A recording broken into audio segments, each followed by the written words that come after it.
No days off. That's me. When you work for the Lord, never a day off. Don't get me wrong, there are days where you really don't have to do anything. But when you're on call all the time, technically you're sort of working too, right? So there it is.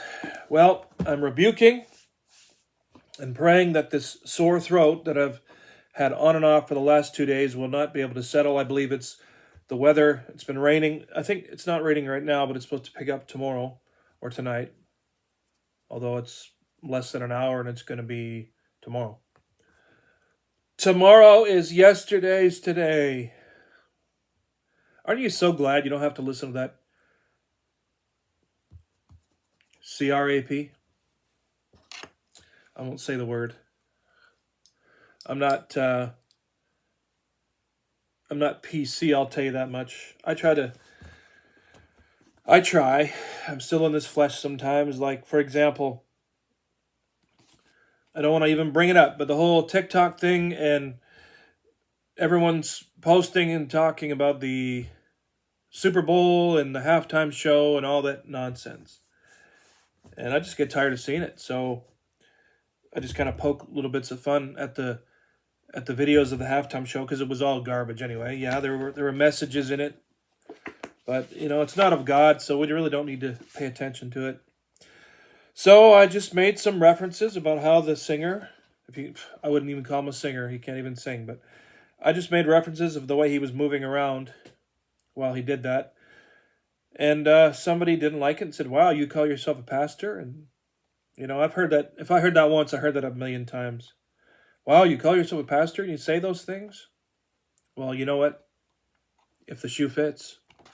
If a man is walking around like he just had something very inappropriate happen to him, back there, I'm going to call it the way I see it. You're gonna walk around and act like you're sore by walking stupidly and doing all this other stuff, then hey, like I said, if the shoe fits. Anyway, let's get off that. But yeah, I get people trashing me now and then, and Satan knows how to push your buttons, so I just let it go. January 29th. It's called Discipleship. Saying goodbye to world's toys.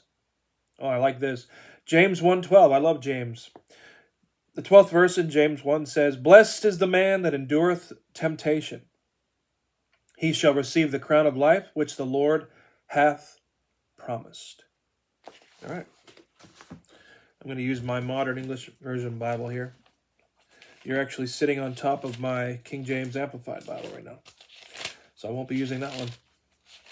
Just trying to get a different angle here. Getting used to my little tiny file cabinet with my globe and my binder. My big binder up there. Reminds me of school days. Okay, let's do verse 12, which is the verse we want, down to verse 18 for some good foundation. James chapter 1, thank you for being here with me tonight. Appreciate you. Thank you for watching, sharing videos, especially to those ladies that have been sharing and leaving comments and agreement with the prayers. I do appreciate you. Blessed is the man, James says, blessed is the man who endures temptation. So if you're tempted by the enemy to sin and yet you don't do it, you don't give in to the sin, he's saying you're blessed. For when he is tried, he will, not he might, he will receive the crown of life, which the Lord has promised to those who love him. Let no man say when he is tempted, I am tempted by God. For God cannot be tempted with evil, except in human form, which Jesus was tempted when he came. But the Spirit of God and the Father, manifestation of God, have never been tempted to sin. I don't believe, anyway. Of course, if you read the book of Job, Satan makes it look like God is the one doing all the bad stuff. Meanwhile, it's just God permitting Satan to do it. It's not the same thing. Let no man say when he is tempted, I am tempted by God, for God cannot be tempted with evil, neither does he tempt anyone. But each man is tempted when he is drawn away by his own lust and enticed. Then when lust has conceived, it brings forth sin, And when sin is finished, it brings forth death. Do not err, my beloved brothers. Every good and every perfect gift is from above and comes down from the Father of lights, or of heavenly lights in other versions, with whom is no change or shadow of turning. Of his own will he brought us forth with the word of truth, that we should be a kind of first fruits of his creatures. All right. Again, discipleship. Saying goodbye to world's toys. I've had to say goodbye to some of them. Tozer, let's get deep here. He says this: there is one kind of human suffering which can be known only to the believing Christian, and that is voluntary suffering, deliberately and knowingly incurred for the sake of Jesus Christ. Such voluntary suffering displayed among us in these times is a luxury, a treasure of fabulous value, a source of riches beyond the power of the mind to conceive. And it is rare as well as precious that there are few in this decadent age who will of their own choice go down into this dark mine looking for jewels. But of their own choice it must be, for there is no other way to get down. God will not force us into this kind of suffering. He will not lay this cross upon us, nor embarrass us with riches we do not want. Some riches are reserved for those who apply to serve in the legion of the expendables, who love not their lives unto the death, who volunteer to suffer for Christ's sake, and who follow up their application with lives that challenge the devil and invite the fury of hell. Been there, done that. And if I might be honest and humbly say it, all my life. All my life. Even as a boy. Such as these have said goodbye to the world's toys. They have chosen to suffer affliction with the people of God.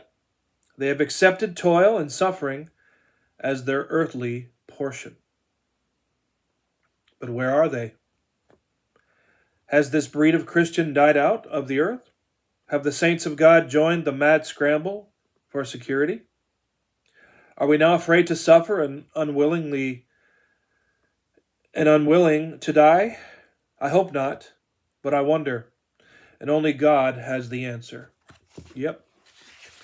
I'm going to be honest with you myself. I wonder these days, here in 2025, almost to the middle of February, I do wonder how many Christians are there going to be left that are actually willing to lose their lives for Christ and not cave in to the beast system and what the devil is trying to do.